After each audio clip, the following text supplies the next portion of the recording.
본 방송에서 제공하는 투자 정보는 투자 판단에 대한 조언입니다. 방송에서 제공하는 주식의 가치, 가격 상승 및 가격 하락에 대해서는 방송사에서 보장하지 않습니다.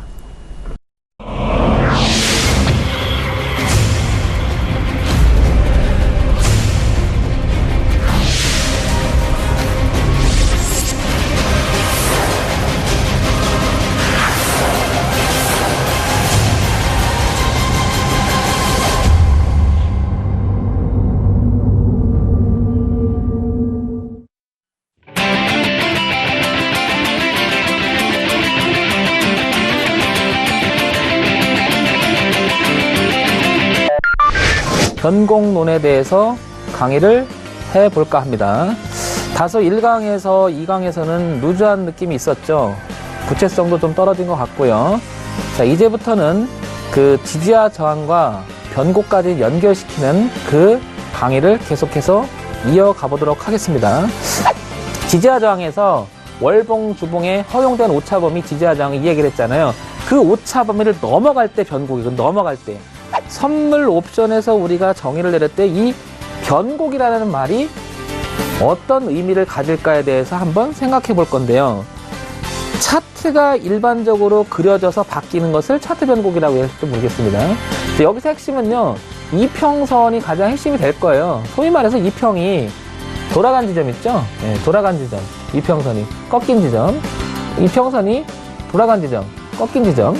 이거거든요. 그래서 근데 저희가 그냥 간단하게 봅니다. 왜냐, 기준으로 삼기에는 너무 좋아요. 훌륭한 지표는 맞는데요.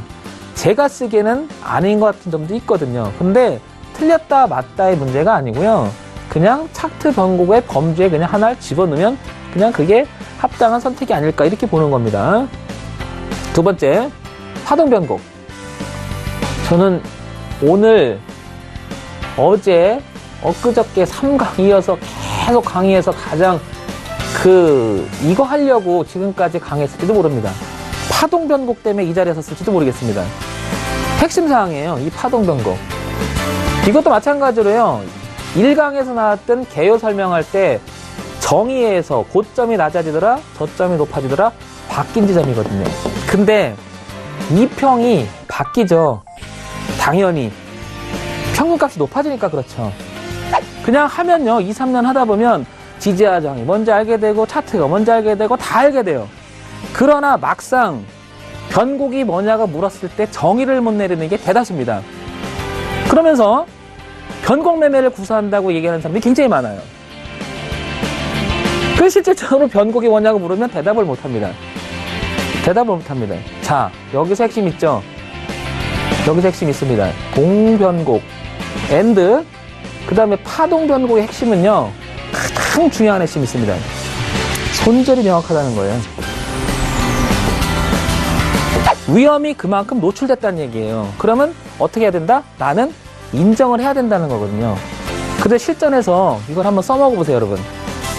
써먹어 보시면 알게 돼요. 어떤 느낌이냐면요, 여기 안 와요. 갈럼은. 정말이에요. 갈럼은 그냥 가요. 잘 갑니다. 그런데 왜 이거를 알면서도 못 쓰느냐면, 여기가 만약에 그 가격으로 따지면 뭐 50.00이라고 칠게요. 그러면 여기가 50.10점 될 거 아닙니까? 그러면 이만큼 비싸졌죠? 이게 생각이 나요, 저가가. 그래서 비싸게 못 사요. 여기서 심리적인 이유가 있는 거예요. 고점이 낮아지고 저점이 높아져서 바뀌는 지점을 변곡이라고 얘기하고, 그 파동 변곡에서 오르락내락하면서 바뀔 때 그 출발점을 지나고 나서 나타나지만 그 자리는 다시 가지 말아야 된다는 거죠. 그 안에 시장은 기회를 줄 때가 상당히 많습니다. 그 안에서 내가 이 실현하고 나올 때 그걸 동일 반복하는 거죠. 자, 그러면 여기서 핵심이 뭘까요? 나는 데이 매매를 해서 짧은 매매를 하는데요. 그러면 틱스를 줄이면 돼요. 전문가님, 저는요, 직장 생활을 하고 있고요. 그게 계속 볼 수가 없어요. 그럼 일봉 기준을 삼아서 일봉, 큰 변곡일 때, 일봉이 파동 치면서 바뀔 때, 그때 진입하고 그 출발점 있잖아요. 거기를 손절 라인을 잡고 한번 해보세요. 어떤 결과가 있나. 상당히 확률도 높을 뿐만 아니라 손절의 기준이 명확하기 때문에 해볼 만한 자리입니다. 자, 그러면 제2강에서 얘기했던 지지와 저항에서 허용된 오차 범위에서 얘기했던 손절 라인을 잡는 15틱이라고 하는 기준을 잡았지 않습니까? 그게 더 좋을까요? 이 변곡에서 얘기하는 그 지점이 정확하게 나타나는 게 좋을까요? 망설여요, 실질적으로. 상황을 보게 되거든요. 아까 뭐 15틱이라고 얘기했지만 그 안에서 막 놀아나요. 기준이 명확하면 그냥 손절 딱 치고 나오겠는데 그 안에서 막 놀아나잖아요. 절대 손이 안 갑니다. 이거는 실전 매매 해본 사람들은 다 압니다. 따라서 저는 손절만큼은 정해진 데서 하라. 명확하게. 그런 자리가 어디냐? 파동 변곡 지점이었다라고 얘기를 하는 거예요. 그래서 핵심적으로 얘기를 드리면 그게 시간이 지금 제가 부족해서 다 설명을 못 드리겠지만 한번 차트를 돌리면 이게 120틱이든 90틱이든 다 돌려보세요. 그런 지점이 크고 작음의 문제이지 그럴 때는 기회를 주는 경우가 되게 많고요. 손절을 명확하게 할 수 있다는 굉장한 장점이 있습니다. 다시 한번 얘기 드리고 싶습니다. 수익 나는 지점을 보고 매매하지 마시고요. 생각을 바꿔서 이제는 손절이 보일 때 매매를 해보라. 어떻게 생각하십니까, 여러분? 제가 이 퀘스천을 던지고 싶습니다. 제가 그러니까 뭐 수익이 나는 구조를 갖고 계신 분들은 괜찮아요. 그 방법을 계속 쓰셔야죠. 굳이 제가 제시하는 방법을 받아들여서 헷갈리는 것보단 수익이 나는데 저 같아도 다른 방법 안 쓰죠. 그렇지만 수익이 안 나시는 분들을 한해서는 치명적인 약점을 극복할 수 있는 부분, 나도 치명적인 강력한 하나의 무기는 가져야 되지 않습니까? 그게 파동 변곡이 아닐까라고 저는 이 얘기하려고 이 자리에 있는 거예요. 제가 우리 회원님들한테 다른 거 다 얘기 안 합니다. 이것만 갖고 얘기를 실전에서는. 그리고 계속 얘기합니다. 지금 고점이 낮아지죠? 저점이 높아지죠? 바뀌죠? 우리 한번 들어갈까요? 손절 정해졌죠? 그리고 배팅합시다. 손절 오죠? 손절합시다. 손절 안 갔죠? 버텨봅시다. 의외로 결과는 많이 좋습니다. 많은 사람들이 변곡에 대해서 논하지만 많은 사람들이 변곡의 정의를 잘 못 내렸던 것 같아요. 한번 생각해 보자고 하는 의미에서 제3강은 파동 변곡을 집중적으로 그냥 변곡론에서 그 대목을 방점을 찍으면서 안녕하십니까, 터닝포인트 전문가입니다. 이번 시간에는 제1강 개요, 제2강 지지와 저항, 제3강 변곡론에 대해서 강의를 해볼까 합니다. 다소 1강에서 2강에서는 루즈한 느낌이 있었죠. 구체성도 좀 떨어진 것 같고요. 자, 이제부터는 그 지지와 저항과 변곡까지 연결시키는 그 강의를 계속해서 이어가 보도록 하겠습니다. 자, 판서에 보다시피 제3강 변곡론에 대해서 이번 시간엔 강의할 건데요. 변곡은 가장 핵심이 개요에서 첫 번째 설명했듯이 하락과 정의에서 나왔죠. 하락의 정의. 그 다음에 상승의 정의가 나왔죠. 거기서 바뀔 때 우리는 변곡이라고 명명하는 게 일반적인 생각이란 전제 조건에 깔고 가겠습니다. 자, 근데 변곡에서 가장 중요한 핵심은요. 제가 이렇게 세 가지를 나눠봤는데요. 자, 차트 변곡, 두 번째 파동 변곡, 세 번째 봉 변곡, 세 가지를 나눠봤어요.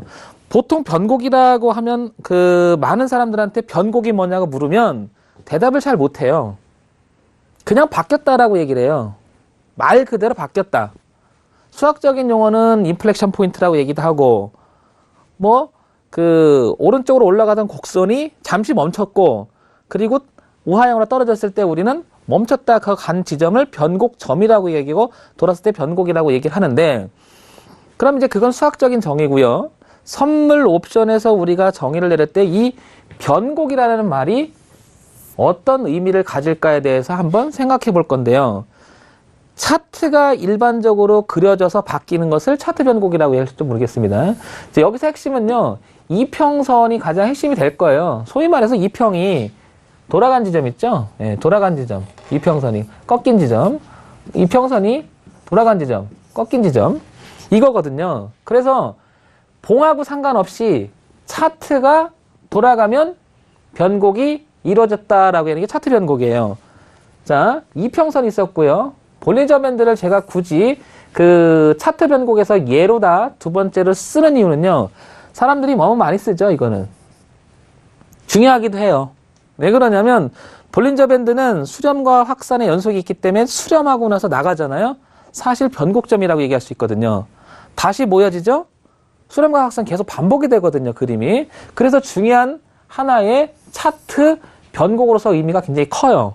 그래서 이제 조금 있다가 차트를 보면서 제가 설명할 거고요. 세 번째, 일목균형표는 너무나 유명하죠. 이 일목균형에 대해서 아직도 연구할 정도로다가 이 하나 차트만 가지고 연구할 정도로다 엄청나게 많은 사람들이 보는 게 일목균형표죠. 근데 저는 이거 그냥 간단하게 봅니다. 왜냐, 기준으로 삼기에는 너무 좋아요. 훌륭한 지표는 맞는데요. 제가 쓰기에는 아닌 것 같은 점도 있거든요. 그런데 틀렸다 맞다의 문제가 아니고요. 그냥 차트 변곡의 범주에 그냥 하나를 집어넣으면 그냥 그게 합당한 선택이 아닐까 이렇게 보는 겁니다. 두 번째, 파동 변곡.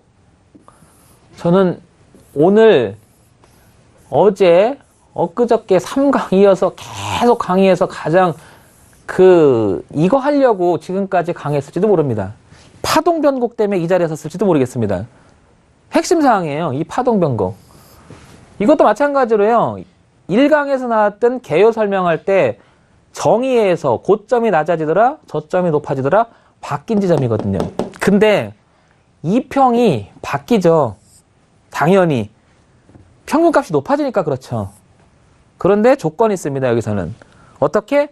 오르고 내리고 오르고 내리면 반복하면서 바뀌어야 돼요. 이유는 저는 여기서 매집론의 정의가 나오는 거거든요. 매집론. 누군가 시장을 지배했던 그 세력들의 싸움이라면 매집을 했다는 정의의 그런 어떤 하나의 정의를 내려놓고요. 그러지 않았을 거라고 추측하고 이게 돌아섰을 때 우리는 이걸 파동 변곡이라고 얘기하고 싶은 거예요. 저는 이걸 가지고 매매 주로 합니다. 이게 어떻게 보면 제 강의의 핵심이고요. 다 정리해버리고 하나로 딱 방점을 찍어라 그러면 얘입니다. 얘. 그래서 앞에 개요라든지 지하저항은 반복적인 설명일지 모르겠지만 이것만큼은 사례에서 제가 이제부터 얘기를 할 겁니다. 이 대목이고요. 세 번째 봉변곡은요. 월, 주, 일봉. 그러니까 아까 좀 전에 강의했던 지지하저항에서 월봉, 주봉에 허용된 오차범위 지지하저항 이 얘기를 했잖아요. 그 오차범위를 넘어갈 때 변곡이고 넘어갈 때. 다시 설명드리면 요거 간단히 설명을 드릴게요. 만약에 잘 안 그려지네. 이쪽으로 옮길게요. 월봉이 이렇게 내려온다고 할게요. 이게 다 그냥 음봉이라고 칠게요. 그냥 이렇게. 그러면 고점을 이렇게 연결시켜 내려가잖아요. 근데 마지막으로 요걸 하면 잘 안 보이겠네. 다시 옮길게요. 이렇게. 그리고 봉이 이렇게 바뀌면 여기를 벗어나게 되죠. 요거를 봉이 바뀌었다. 소위 말해서 흐름이 바뀐 지점, 이 점을 봉변곡이라고 그냥 정의를 내리는 거예요. 왜냐? 여기는 오차범위 자체를 넘어가요. 대부분이. 워낙 넓으니까. 넓다라는 게 뭐예요? 평균값 이상의 오차범위 넘어갔다는 거거든요. 근데 주봉도 그래요. 이게 월봉이라고 생각해보면 이 범위가 생각보다 넓어요. 좁은 게 아니에요. 주봉도 마찬가지고요.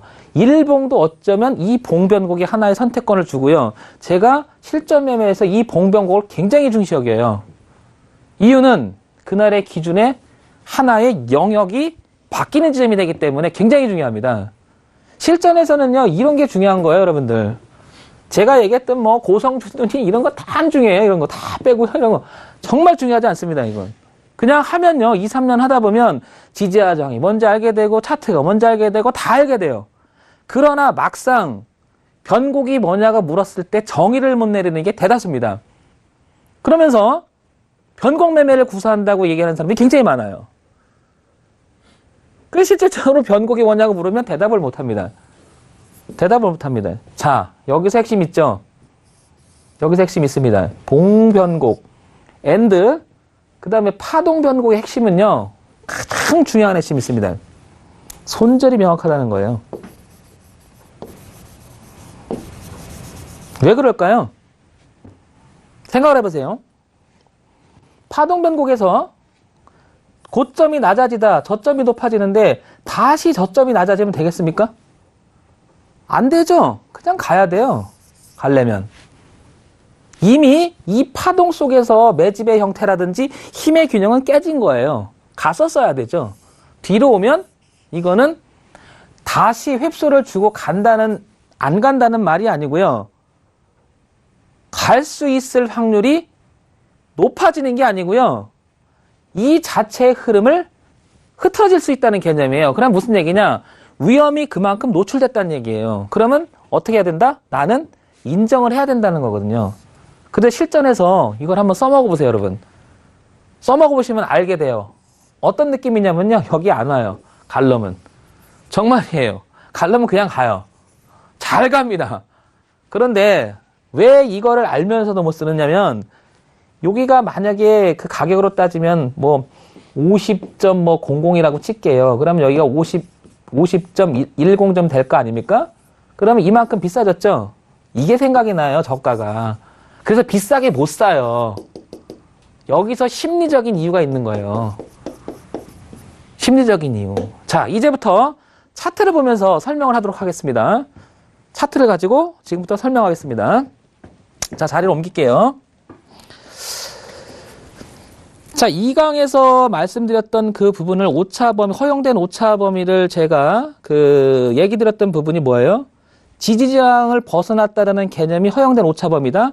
그런데 그것은 평균값에서 10% 벗어나면 허용된 오차 범위라고 우리가 정의를 내리자. 이렇게 얘기했잖아요. 자, 변곡은 또 다릅니다. 어떻게? 자, 그러면 차트를 보겠습니다. 자, 5일을 기준으로 할게요. 워낙 그 해외 선물에 가장 5일을 많이 보니까 제가 이 차트를 쓰는 거예요. 그러나 다른 사례도 이따가 그 4강이나 5강 넘어가면 다른 그 패턴론에 보잖아요. 그럼 여러 가지 그 차트를 돌리면 다 똑같습니다. 더 재밌는 것은요. 틱에 상관이 없고요. 분에 상관이 없고요. 일봉에 상관이 없고요. 주봉에 상관이 없고요. 월봉에 상관이 없어요. 자, 그러면 상관이 없다라는 말을 썼어요, 제가. 그거를 지금부터 차트를 보면서 굉장히 빠르게 제가 논해보겠습니다. 빠르게 논하는 이유가 뭐냐면요. 굉장히 많다라는 거예요. 굉장히 많아요. 그게 주기적으로 반복되기 때문에 제가 얘기를 드립니다. 자, 이 거래량을 뺄게요. 일단 그 화면상 이 거래량은 나중에 논할게요. 이거는 시간이 되면 논하고요. 이거는 그렇게 이 거래는요. 하나 말씀드리면 그냥 하나 짚고 넘어가겠습니다. 분봉을 보실 때 의미가 있어요. 이거는 어떻게? 특정 부분의 거래량이 터진 부분을 그때 고점을 만들 경우나 저점을 만들거나 어떤 그 일반적으로 그 저항대를 뚫을 때 지지대를 깰 때 그때 의미가 있어요. 그래서 사실은 변환해 줄 때 거래량을 가지고 매매 기준을 삼아서 매매하는 사람들도 상당히 많습니다. 저도 동의합니다. 제가 이 부분을 가지고 매매를 하지 않는 게 아니고요. 그 부분을 가지고 매매를 해요. 그러나 한 가지 터닝포인트 전문가한테 배워라 그러면 저는 과감하게 이 차트 변곡이 아니고요. 파동 변곡을 여러분들한테 알려주고 싶어요. 이 파동 변곡이 굉장히 유용하거든요. 한번 보시겠습니다. 그럼 지금부터 자, 분을 보게 되면 이렇게 거래가 터지는 이런 부분들을 나중에 살펴보시고 이건 주식 강의도 굉장히 많이 나오는 부분이기 때문에 우리가 지금 이 강의를 듣는 사람들의 특정한 계층을 보게 되면 어느 정도 선물 옵션을 트레이딩을 하는 사람들이거든요. 대부분이. 그렇기 때문에 이거 대부분 다 알아요. 이거 생략하겠습니다. 그냥 저런 건 다 아니까 그냥 넘어가는 겁니다. 자, 포인트를 잡아야 되니까 그렇습니다. 자, 볼게요. 자, 지금 120틱을 제가 기준을 삼아서 스크롤을 치면서 계속해서 과거 데이터를 가져오겠습니다. 한번 가져올게요. 자, 빠르게 지금 진행이 되고 있죠? 자, 데이터를 갖고 오겠습니다. 자, 이것도 화면을 보실 때요. 한 가지 제가 팁을 드리면요. 화면 조정할 때 여기 보시면 기본 차트 환경 설정에 가게 되면요. 오른쪽 여백 있죠? 그 얘기는 오른쪽을 비워두는 거죠. 얼만큼. 보통 제가 이게 보시는 화면이 노트북이라 너무 레인지가 작아서 그런데 실전에서는 제가 여기를 범주를 한 23포인트 정도 줘요. 상하 여백은 보통 여기를 한 66 정도 주거든요. 그럼 화면이 달라질 겁니다. 이렇게. 근데 이게 지금 노트북이다 보니까 너무 좁아요. 그래서 제가 굳이 좁기 때문에 조금 줄이겠습니다. 어떻게 12포인트라고 주고 밑에 22포인트를 줘볼게요. 자, 그러면 화면이 지금 보이시는 화면이 아마 여러분들 눈에 잘 보이실 겁니다. 그리고 거래량을 없애버릴게요. 이것도 제 강의를 나중에 시간이 되시면 들으다면 이런 부분들을 초보를 위해서 강의를 굉장히 많이 해주거든요. 이런 건. 자, 지우겠습니다. 자, 순전히 봉만 가지고 지금부터 설명을 해볼게요. 자, 보시면 이평선이 여기 무엇인가 1일선, 3일선, 5일선, 11선, 30일선이 있습니다. 자, 이거를 제가 바꿔볼게요. 어떻게? 너무 좁죠? 그래서 얘를 5일선, 우리가 많이 보는 11선, 그리고 생명선이라고 얘기하는 21선, 그리고 보통 수급선이라고 하는 61선, 그 다음에 기타 121선. 근데 이유가 있죠. 여러분들 다 아실 겁니다. 21선은 한 달 기준이 되는 거죠. 그렇죠. 61선은 분기 기준이 되고요. 121선은 보통 반년 기준이 되는 거죠. 그래서 기준의 의미가 있어요. 분명히 그거는. 그래서 이렇게 표시를 해볼게요. 그런데 잘 안 보이죠. 자, 21선을 가지고 제가 한번 진하게 넣어볼게요. 자, 보시면 이런 그림이 보이죠. 자, 봉을 제가 다 없애버릴게요. 어떻게? 저 봉을 바탕색 화면하고 똑같이 그려버리면 안 보이겠죠? 그죠? 한번 그려보겠습니다, 제가. 여러분들 이 마우스를 움직이고 이런 부분들 연습을 정말 많이 하셔야 돼요. 기본적 분석은요, 그냥 갖고 놀 정도가 돼야 돼요. 그걸 가지고요, 정말 많이 연습을 해야 되는데, 마지막 강의에 제가 연습하는 방법도 잠깐 설명을 드려볼 건데요. 그 시간 좀 가져볼게요. 자, 보시면, 다 지우고 봉이 없어졌죠? 이게 바로 이평선이죠? 근데 21선을 누구나 다 중시역이니까, 중요한 이유가 있으니까 중시역이겠죠. 핵심이에요, 사실은. 볼린저 밴드도 중심이 21점 볼 때 되게 많아요. 기본 세팅으로 보는 경우가 굉장히 많기 때문에 그래요. 그러면 이게 기준이 그르냐 틀리느냐 이런 문제가 아니고요. 보통 이걸 보면 전체 배열의 문제가 되거든요. 저걸 기준으로 해서 돌아가면요. 웬만하면 배열이 바뀌었다. 상승 배열이다, 하락 배열이다 이렇게 얘기를 하거든요. 그래서 기준을 쓰는 건데요. 한번 보시겠습니다. 자, 나 지워야 되는데 저 밑에 있는 것 같은데요. 아, 요걸 지우면 되겠네요. 자, 변곡에 대해서 지금 강의를 하죠. 자, 눈으로 볼게요. 여기 변곡이죠. 눈으로 보겠습니다. 여기 변곡이죠. 자, 여기 볼게요. 눈으로 지금 보면 우상향으로 틀려고 하죠. 여기 보세요. 변곡이죠. 여기 보세요. 변곡이죠. 자, 지나간 데이터예요, 이게. 불행하게도 지나간 데이터예요. 후행성이에요. 이거를 미리 알았다면 떼돈을 벌겠죠. 불행합니다, 이게. 그래서 실전에 써먹잖아요. 이걸 꺾였다고 해서 매수를 한번 해보세요. 내려가는 경우도 부시기수예요. 그러나 하나의 기준은 될 수 있습니다. 그렇죠. 그건 분명한 겁니다. 자, 여기 꺾였죠. 자, 여기 꺾였죠? 야, 여기서 매수를 했으면 돈을 많이 벌었겠네요. 자, 이게 바로 뭐냐? 이 동그라미 친 부분을 120틱 기준으로 해서 이평선이 돌아갈 때마다 우리는 이것을 차트 이평선 변곡이라고 정의를 내려도 무방할 겁니다. 이렇게, 이렇게, 이렇게, 이렇게, 이렇게. 다시 이렇게 내려갔죠? 이렇게 올라갔죠? 이렇게 올라갔죠? 이렇게 내려갔죠? 이렇게 올라갔죠? 그렇죠? 그러면 정의를 내렸잖아요. 상승의 정의, 하락의 정의. 자, 그러면 여기서 의미 있는 상승과 하락을 한번 집어내볼게요. 이런 것 같아요, 저는. 고가가 여기서 낮아졌죠? 다시 돌죠? 저가가 높아지죠? 다시 이 봉이 변곡을 주면서 이 저점을 높이죠? 차트에서요. 이평선이 돌아가는 변곡점이 높아진다는 거거든요. 이게 무슨 얘기냐면 아까 그 개요에서 설명했듯이 저가가 높아진다는 즉 상승의 정의에서 나온 얘기거든요. 이평변곡은 이렇듯이 이 차트만 돌아가면 변곡이라고 하는데 실전에서 써먹으면요. 이거는 굉장한 약점이 있습니다. 치명적인 약점이 있습니다. 거의 후행성이에요. 거의 후행성입니다. 이게 불행한 거예요. 많이 느끼시죠? 초보들은 잘 모를 거예요, 내용을. 하지만 매매, 실전 매매 해보신 분들은 다 고개 끄덕하실 거예요. 실전에서 돌아가는 걸 보고 여기서 진입하면 봉이 올라와요. 그러는 경우가 더 많아요, 훨씬 더. 그리고 재밌는 게 이 봉이 이평선을 들락거려요. 이게 재밌는 게. 문제는. 그래서 기준을 잡기에는 굉장히 치명적인 약점이 있습니다. 그러나 설명하지 않을 수는 없어요. 그래서 차트 변곡을 할애한 겁니다. 자, 이건 넘어갈게요. 그러면 두 번째 핵심사항 넘어가면 이제 빠르게 설명을 드릴게요. 가격 이평선을 지금 하나 넣었지 않습니까? 여기. 거기에 이제 우리가 볼린저 밴드를 넣어볼게요. 볼린저 밴드에 우리가 중심선을 가지고 그 차트 변곡을 논할 때 마찬가지입니다. 중심선을 보고 올라갈 때. 근데 이 볼린저 밴드 20.2가 그 아까 그 가격 지표에서 21선하고 똑같죠? 색깔이 겹쳐졌죠? 요거를 숫자를 바꿔볼게요. 살짝. 어떻게? 한 23 정도로 늘려볼게요. 그 이유는 변형을 주려고 그래요. 약간 비슷하죠? 눈에 확 와닿진 않네요. 그럼 더 늘려보겠습니다. 한 33으로 늘려볼까요? 늘려보면 얘도 마찬가지로 볼린저 밴드가 이렇게 올라가면서 틀어집니다. 결국에는 볼린저 밴드 중심도 2평이에요. 2평인데 볼린저 밴드는 재밌는 게 상하선이 있습니다.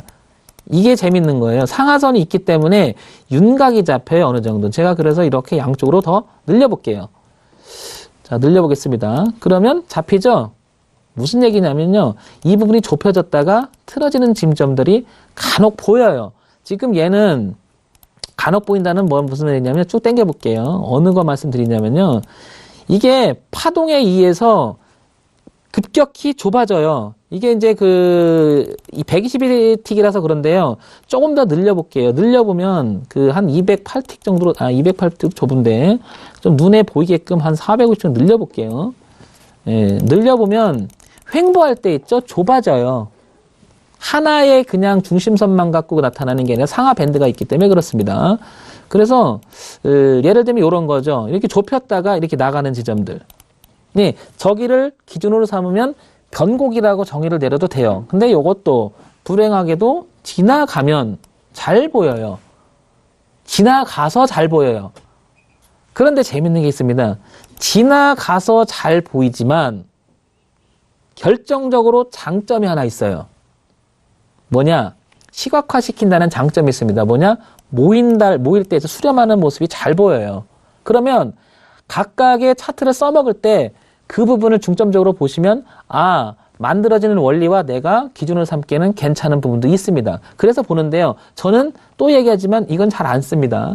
이건 안 씁니다. 그래서 제가 구체화시키지 않는 거예요. 자, 그 다음에 많이 보는 일목균형표를 한번 가보겠습니다. 자, 일목균형표를 다시 집어넣는데요. 여기다가 전환선, 기준선, 후행선, 선행스팬 뭐 이렇게 나오죠. 그냥 이거는 다 앞에 있는 이평선 다 빼볼게요. 볼린저 다 빼고 볼린저 밴드만 넣어볼게요. 일목균형편만 넣어볼게요. 보시면 여기가 양운이죠. 그냥 계속 올라갔죠. 그냥 이 자체를 변곡이라고 얘기해도 되겠죠. 그냥 이 자체를. 그런데 얘도 치명적인 약점이 있습니다. 보세요. 이런데 어떻게 할 거예요? 슬쩍슬쩍 삐쩍삐쩍거립니다. 이게. 그러니까 추세일 때는 어느 지표도 다 좋아요. 다 좋아요. 지나고 나면 너무나 좋은 지표인데 그 당시에 현재 시점에 보면 모든 차트는 치명적인 약점이 있다는 게 아주 불행합니다. 그러나 여러분들이 쓰기 나름이죠. 그래서 영역이라는 부분을 갖다 붙인 건데요. 자, 이제는 본론적으로 이거는 다 지울게요. 핵심적인 사항만 얘기 드려야 되니까. 자, 그래서 사례 위주로 간다고 말씀드렸지만 이제 구체화시켜 보겠습니다. 자, 볼게요. 하나 빼놨죠? 제가 계속 얘기하려고 했다가 계속 안 했던 거. 저는 이 얘기를 하고 싶어서 지금까지 떠들었을지 모르겠습니다. 보겠습니다. 가격 이평도 없고요.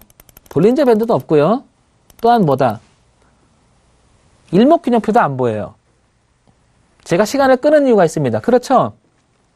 거참 터닝포인트 전문가 본론 얘기하지 자꾸 끈다고 했지만 생각하시라는 거예요. 자, 보이는 화면에서 말씀드릴게요. 그냥 12월 2일 날 이게 몇 시죠? 23시 08분부터 자, 12월 3일 날 6시 59분까지 여러분들 7시까지겠죠. 여기까지 진행한 차트 보이는 화면만 말씀드릴게요. 자, 보겠습니다. 보이는 화면에서 가장 저점이 여기죠. 보이는 화면에서 가장 고점이 여기죠. 중요한 것은 얘가 결국엔 여기서 여기까지 올라온 거죠. 중요한 것은. 그런데 파동으로 올라왔다는 거죠. 차트를 다 돌려보세요. 그냥 이렇게 올라오는 경우는 없어요. 있어요, 가끔. 어떨 때? 지표 발표할 때 그냥 갔다가 오는 경우 있어요, 간혹. 그러나 이거는 예외라고 얘기하는 게 맞겠죠. 특이사항이죠, 이런 건. 그러니까 일반적이라면요, 파동으로 가요. 저점도 파동을 만들고요, 고점도 파동으로 만들어요. 여기서 생각해 봐야 될 겁니다. 여기서 가는 과정을 한번 봅시다. 어떻게 왔나? 제가 여기서 선을 한번 열심히 그어 볼게요. 여기를 긋고요, 여기를 긋고요, 여기를 긋고요, 여기를 긋고요, 여기를 긋고요, 여기를 긋고요, 여기를 긋고요, 여기를 그어보겠습니다. 그리고 마지막 여기인데 여기를 그어보겠습니다. 자, 그 다음에 제가 색깔을 좀 달리 할게요. 자, 보시면 요거를 파란색으로 바꾸겠습니다. 잘 봐보세요. 자, 여기를 긋게요. 자, 여기를 긋게요. 여기를 긋게요. 여기를 긋게요. 여기를 긋게요. 여기를 긋게요. 여기를 긋게요. 여기를 긋게요. 여기를 긋겠습니다. 여기를 긋겠습니다. 말이 빨라지죠? 굉장히. 잘 보세요. 이런 거는 왜 빨라냐? 느릴 때 중요한 거죠? 포인트를 줘야 되니까. 보세요. 그러면 생명력을 불어넣기에 오르고 내리고. 아, 색깔을 바꿀게요. 그럼 헷갈리니까. 자, 색상을 제가 여기서 검은 선으로 바꿔보겠습니다. 다시 말해서 고점은 파란색으로 표현했고요. 저점은 빨간색으로 표현했습니다. 그죠? 알 수 있겠죠? 느끼시죠? 자, 그러면 고점과 저점을 끊임없이 제가 연결해 볼게요. 가만히 봐보세요. 오르고 내리고 오르고 내리고 오르고 내리고 오르고 내리고 오르고 내리고 오르고 내리고 여기서 끝났죠? 무슨 얘기냐? 저점이 계속해서 높아졌죠? 그렇지 않나요? 그러면 그러는 동안 고점을 한번 연결시켜 볼게요. 고점은 올랐는데 내려요. 올랐는데 내리기도 하고요. 그리고 쭉 오릅니다. 그리고 내리기도 하고요. 오르기도 하고 고점은 이렇게 연결됩니다. 무슨 얘기냐? 이런 대목이 생겨요. 근데 얘는 끊임없이 오른 부분이 많아요. 야, 터닝포인트 전문가 내가 반문해 볼게. 그렇지 않은 부분도 많아. 너 깨 맞추는 거 아니야? 그런 부분도 없잖아, 있어요. 그 예외라고 하면 되는데 그런 예외는 드물어요. 아까 서두에서 말씀드렸듯이 확률 통계적 접근이어야 되는 거지 100%는 없습니다. 그걸 전제 조건으로 깔았을 때 의미가 있어요. 선물 옵션에서는. 주식하는 사람들의 마인드는 그래야 됩니다. 어떻게 보면 잘못 들리면 야, 그거 네가 편한 대로 해석하는 거 아니야? 할지 모르겠지만 여기서 한 가지 설명을 하겠습니다. 뭐냐? 우리가 일반적으로 자연스럽다라는 말을 한번 써볼까요? 자연스럽다? 자연스럽다. 자연스럽다. 이거를요, 흐름이라고 한번 정의를 내려볼게요. 흐름.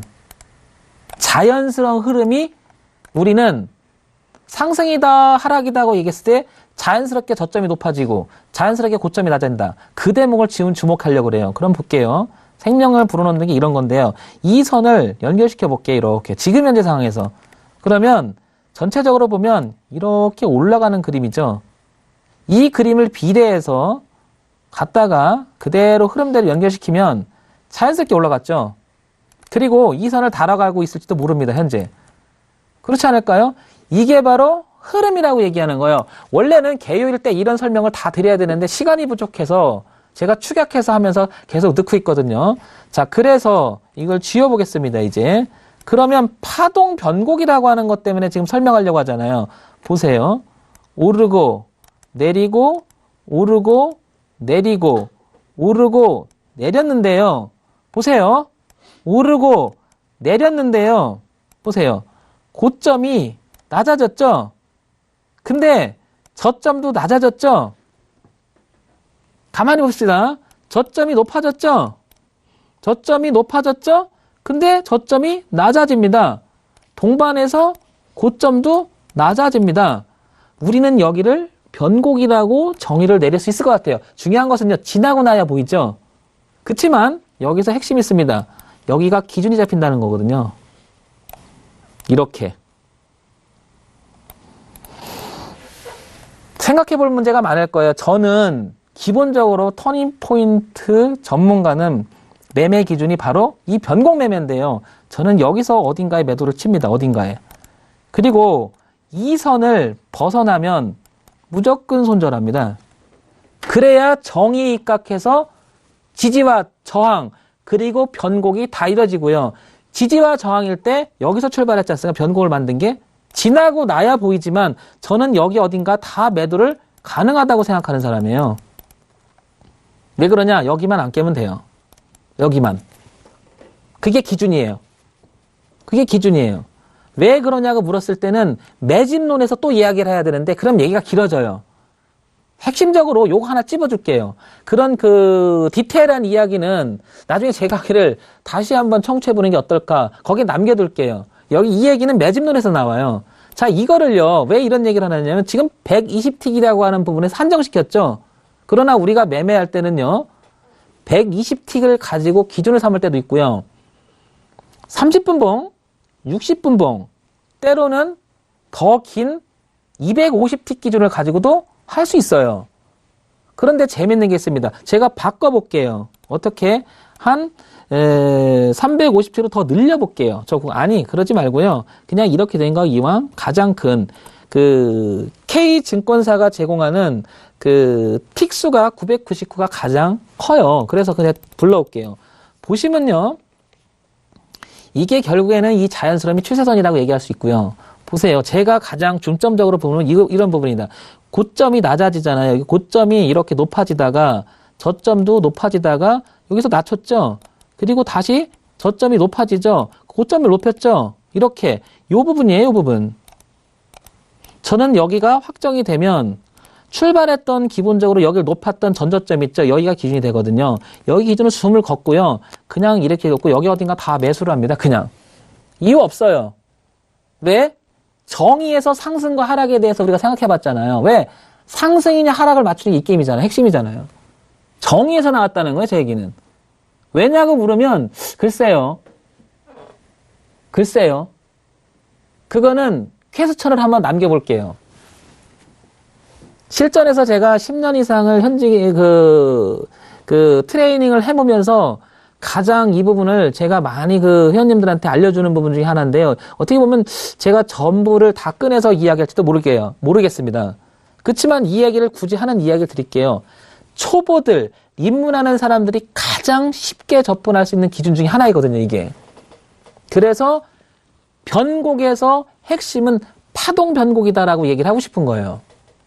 자, 그러면 이게 지금 999 늘렸잖아요. 그럼 볼게요.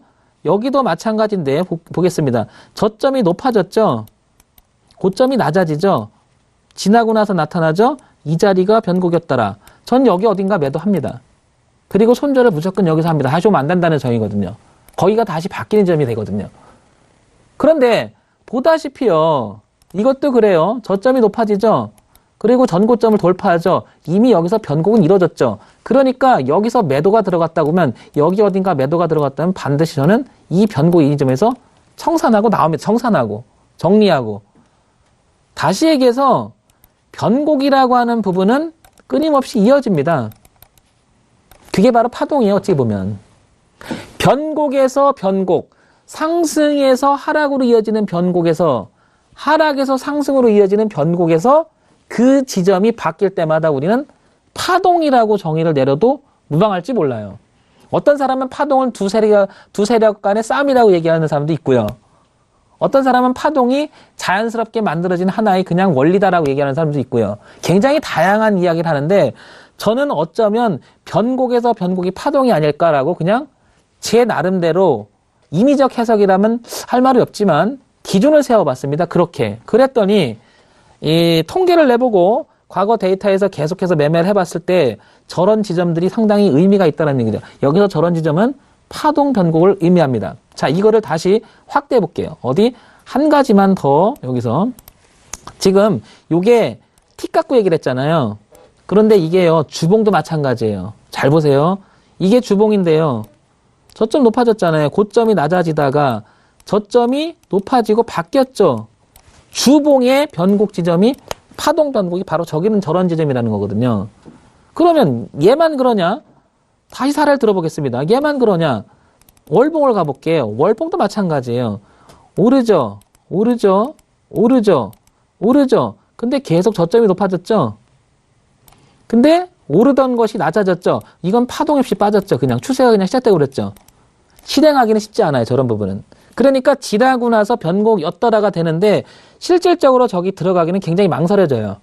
그래서 이런 거는 실행할 때 시장이 나한테 기회를 주지 않았다라고 하는 변곡. 하지만 변곡은 보입니다. 분명히. 보입니다. 변곡은. 지나고 나서 보이지만 내가 변곡, 파동 변곡에서 가장 강점은요. 손절 자리가 보인다는 거예요. 이게 핵심입니다. 이게 핵심이에요. 이 얘기를 가지고 얘기를 했을 때 실질적으로 굉장한 의미를 가져요. 한번 관심 있는 분들은 내일부터 유심히 한번 보세요. 상승의 정의와 하락의 정의에서 나온 고점이 낮아지고 저점이 높아져서 바뀌는 지점을 변곡이라고 얘기하고 그 파동 변곡에서 오르락내락하면서 바뀔 때 그 출발점을 지나고 나서 나타나지만 그 자리는 다시 가지 말아야 된다는 거죠. 그 안에 시장은 기회를 줄 때가 상당히 많습니다. 그 안에서 내가 이 실현하고 나올 때 그걸 동일 반복하는 거죠. 자, 그러면 여기서 핵심이 뭘까요? 나는 데이 매매를 해서 짧은 매매를 하는데요. 그럼 틱스를 줄이면 돼요. 전문가님, 저는요, 직장 생활을 하고 있고요. 그게 계속 볼 수가 없어요. 그럼 일봉 기준을 삼아서요, 일봉, 큰 변곡일 때, 일봉이 파동 치면서 바뀔 때, 그때 진입하고 그 출발점 있잖아요. 거기를 손절 라인을 잡고 한번 해보세요. 어떤 결과가 있나. 상당히 확률도 높을 뿐만 아니라 손절의 기준이 명확하기 때문에 해볼 만한 자리입니다. 자, 그러면 제 2강에서 얘기했던 지지와 저항에서 허용된 오차 범위에서 얘기했던 손절 라인을 잡는 15틱이라고 하는 기준을 잡았지 않습니까? 그게 더 좋을까요? 이 변곡에서 얘기하는 그 지점이 정확하게 나타나는 게 좋을까요? 단연코 저는 두 번째라고 생각을 해요. 개인들이 매매를 할 때 가장 망설이는 게요. 손절의 기준이 명확하지 않기 때문에 거기서 망설입니다. 망설여요, 실질적으로. 상황을 보게 되거든요. 아까 뭐 15틱이라고 얘기했지만 그 안에서 막 놀아나요. 기준이 명확하면 그냥 손절 딱 치고 나오겠는데 그 안에서 막 놀아나잖아요. 절대 손이 안 갑니다. 이거는 실전 매매 해본 사람들은 다 압니다. 따라서 저는 손절만큼은 정해진 데서 하라. 명확하게. 그런 자리가 어디냐? 파동, 변곡 지점이었다라고 얘기를 하는 거예요.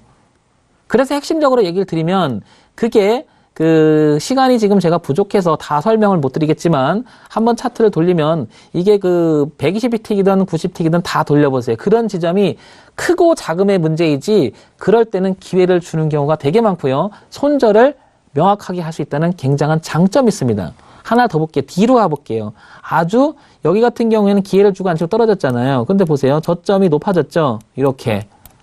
여기 높아졌는데 고점이 나기. 그럼 여기 매도치라는 얘기. 그렇습니다. 여기 오면 손절해야 되는 거예요. 근데 손절 나갔죠? 이런 경우는. 그렇죠? 이럴 때 사람들이 소위 말해서 이렇게 이상해지죠? 확 화가 나죠? 내동 나오죠? 하지만 가만히 보세요. 다시 기회를 줍니다. 또 빠지죠? 또 빠지죠? 그죠? 여기 어딘가 매도를 치면요. 기준은 출발했던 지점이 어디예요? 고점을 낮춘 여기죠? 여기 어딘가는 다 매도가 되고요. 여기는 다 손절이 됩니다. 제 얘기는요.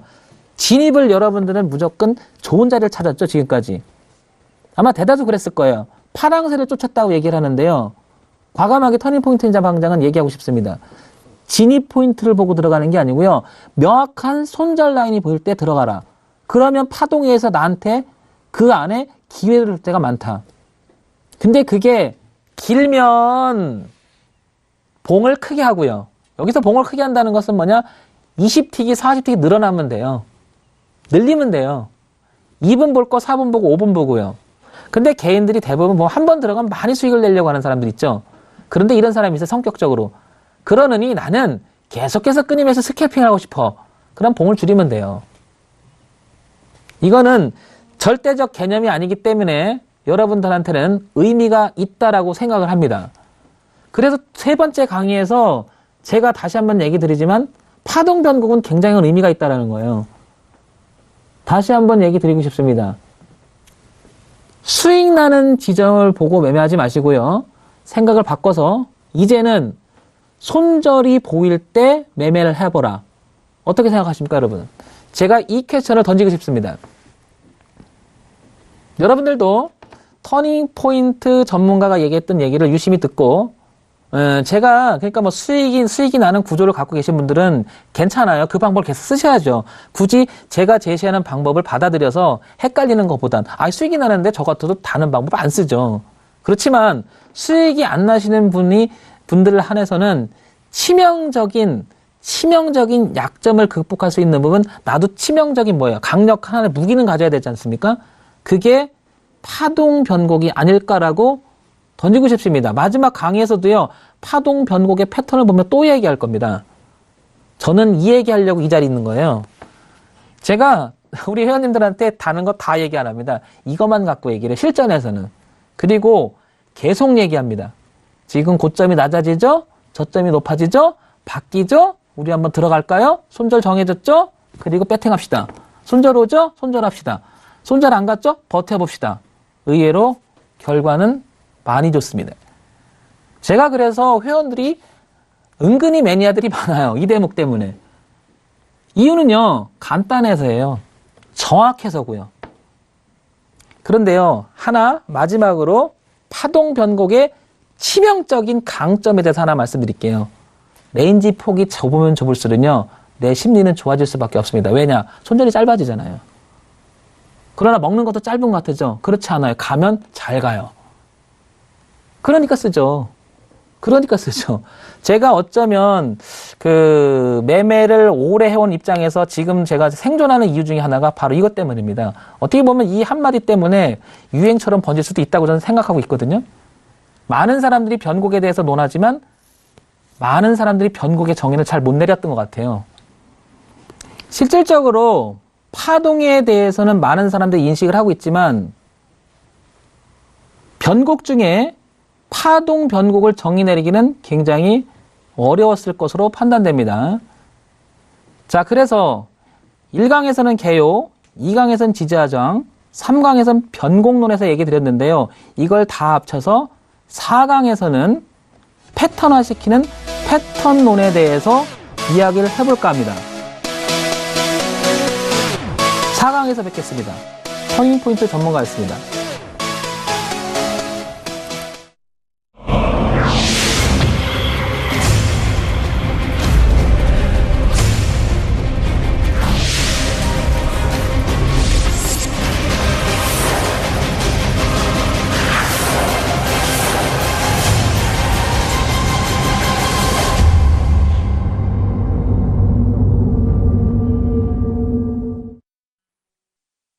본 방송에서 제공하는 투자 정보는 투자 판단에 대한 조언입니다.